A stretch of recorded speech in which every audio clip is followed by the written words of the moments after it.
And therefore, the Section 89(1) inquiry will therefore not be proceeded with. Liwuphethe kanje umsebenzi walo iphalamende izolo. Amaqembu aphikisayo asale ezikhotha amanxeba abuyela emuva eyobheka ukuthi yisiphi isinyathelo angasithatha ukusuka lapha. Mahlanu amalungu ephalamende ashaye phansi ngonyawo ala aphetha ukuhambisana nomyalelo weqembu elibusayo. As a disciplined member of the ANC, I vote yes. Wane MJ. Yeah, yes. Bahumapilo SOR.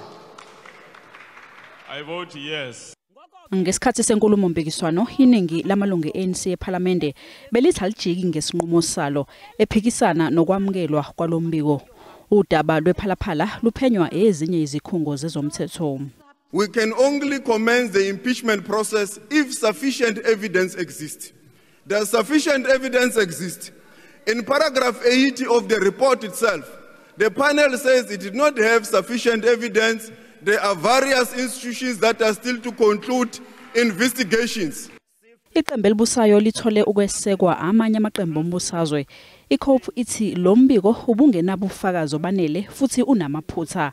Kanti iAl-Jamaa yexwayise amaqembu aphikisayo ephalamende ukuthi yeke ukuxambukela ezinkingeni ze-ANC.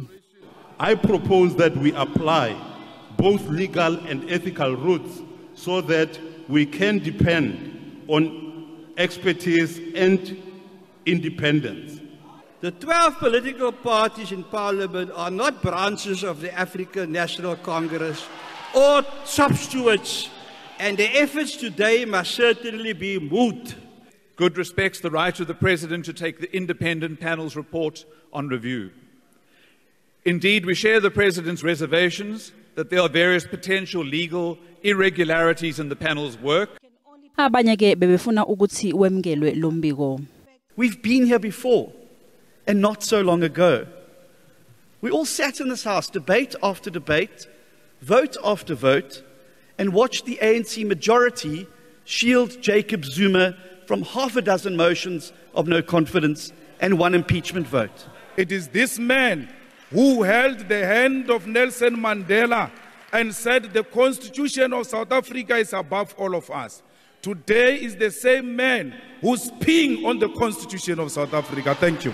The IFP has considered the report of the independent panel, and we believe that it could not have come to any other conclusion based on the information before it. We therefore support the recommendations of the report as the IFP. If we go and see what the Zondo Commission found, it was clearly stated that the President himself didn't take enough steps to ensure accountability.